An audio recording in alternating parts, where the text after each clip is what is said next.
My presentation today is on the guinea pig in the room. So what is a guinea pig?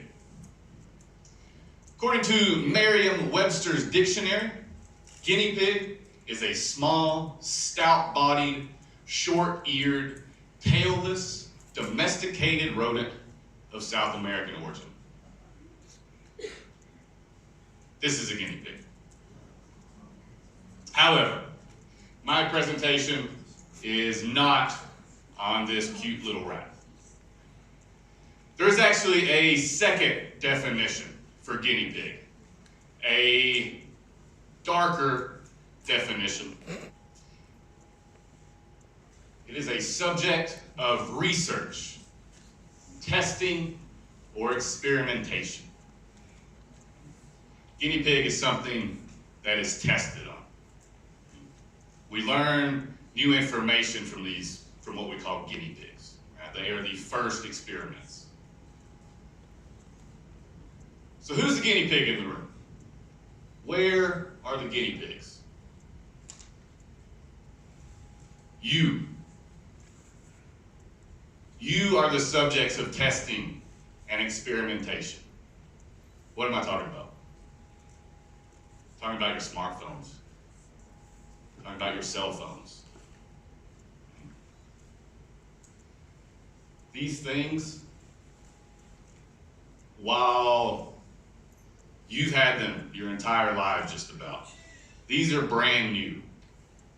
These are brand new in the history of humans. Think about your connection with your cell phone. I've taken cell phones from many of y'all, right? And something that I often hear is how uncomfortable you are without your phone. That always strikes me. That's a new phenomenon. You don't realize that. That's nothing new for you, but that's a new phenomenon. Think about your connection to your phone. You're not allowed to have them at night here at school, but when you're home, what's the last thing you check at night? TikTok. Good specific example, Peter. What's the first thing you do in the morning? TikTok. What do you never leave the house without? Coffee. And let me ask you this. Would you rather break your phone or break a finger?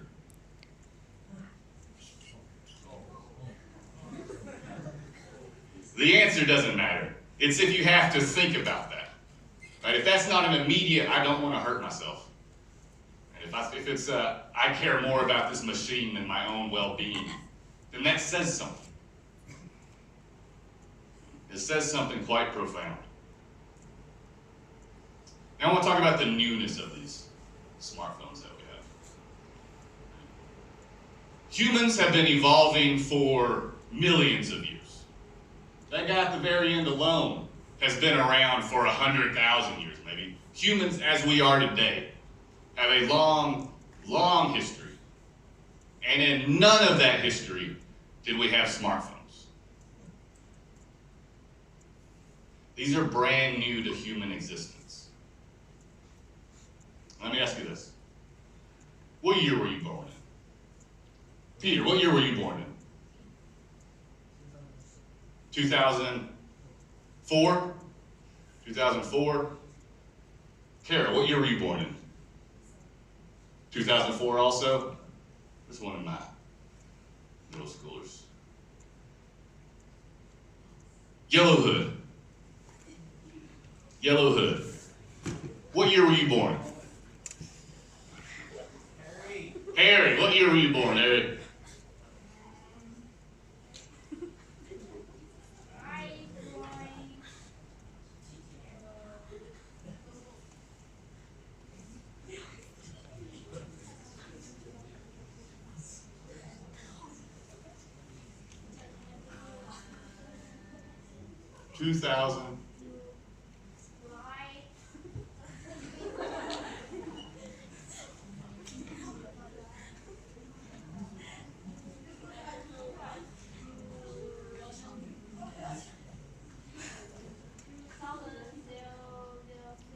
$2007? The iPhone was also born in 2007. Right? How old was I? I was 16 when the iPhone came out.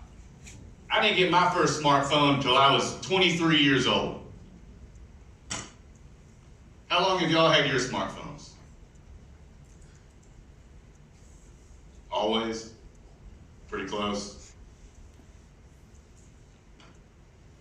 You are the first generation in the history of humans that will live your entire adolescence, if not your entire lives, with smartphones.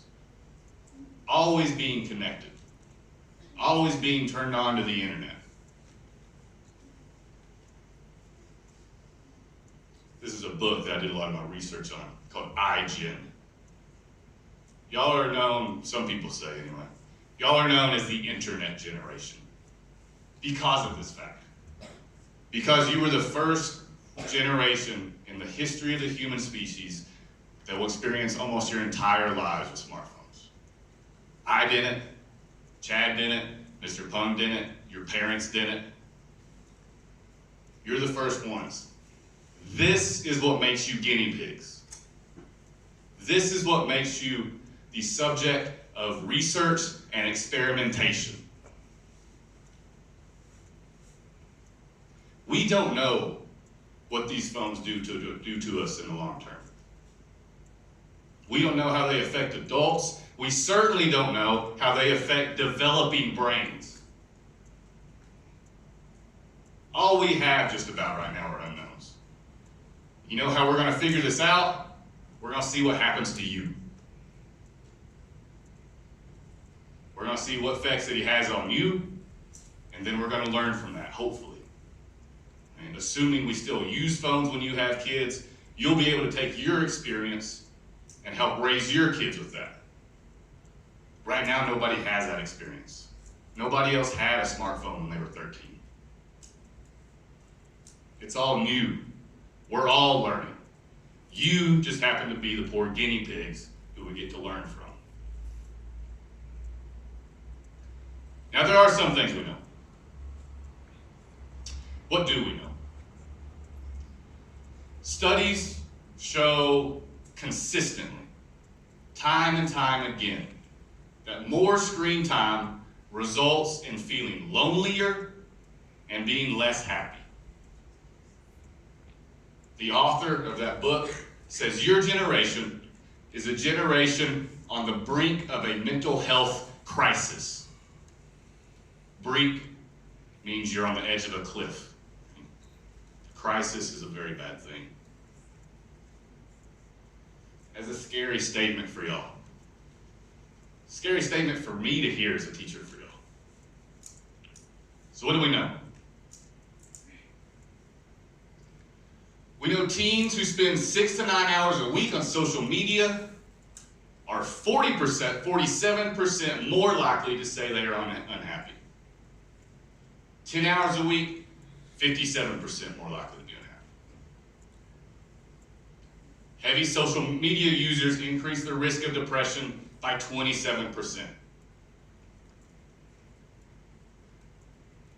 Teens who spend 3 or more hours a day on electronic devices, which is all y'all, because you have to right now, are 35% more likely to have a risk factor for suicide. These devices make you lonely and they make you unhappy, whether you realize that's what's doing it or not. What else do we know? We know females are more affected than males. Everyone is affected. Females are especially affected for a number of reasons, including females tend to be on social media more. Social media tends to feed the kind of bullying that females engage in. There are a number of reasons. But what does it mean? So, from 2012 to 2015, computer games, this is 5 years ago, these numbers have only gotten worse.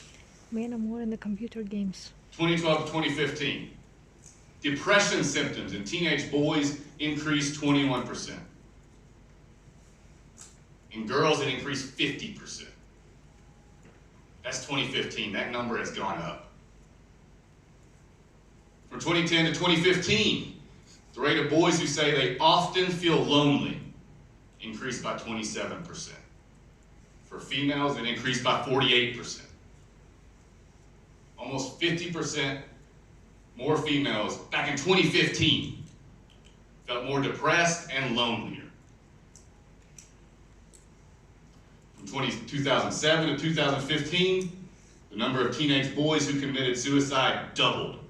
The number of girls tripled.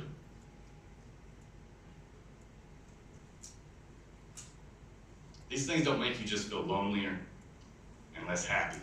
They are killing you.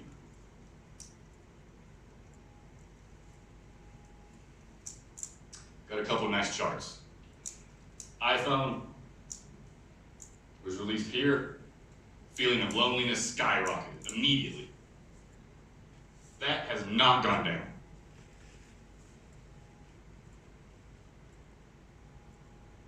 The number of teenagers hanging out with their friends has plummeted since the release of the iPhone. That number has not gone up.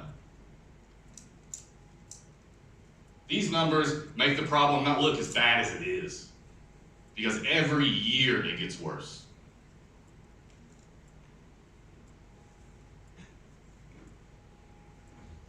More symptoms. Electronics, they increase your anxiety. You gain weight. There's eye strain. Your vision suffers. You don't sleep as well. You feel lonely, depressed. You have a shorter attention span. These are just the things we know of. These are things that appear in 13 years, maybe even in 1 year. We don't know what happens in 20, 30, 40 years of it.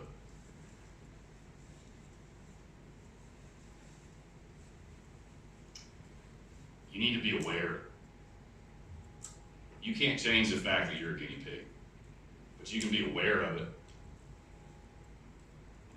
You can try to take care of yourself. You can do more than just fall into it.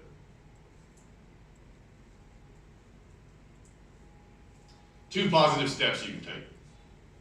Number one, control the phone. Don't let the phone control you. These smartphones are amazing tools. These are like magic wands.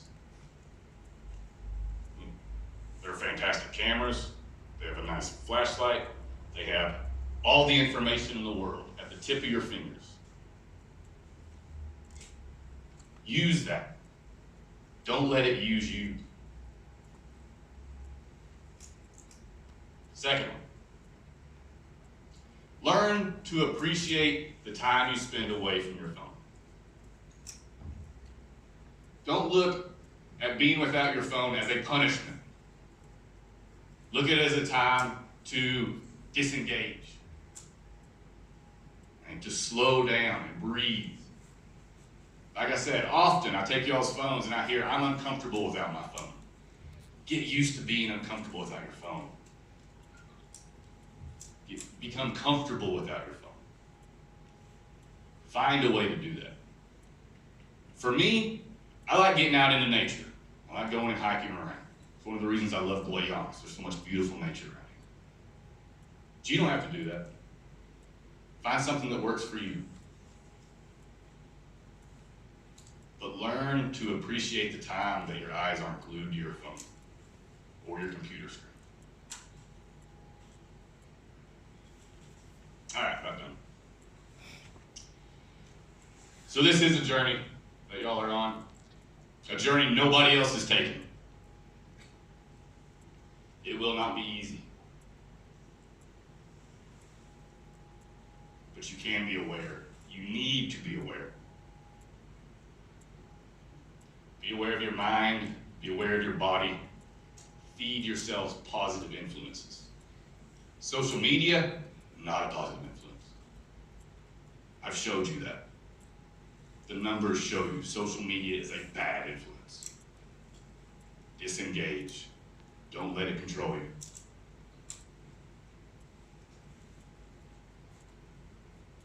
All right, that's it.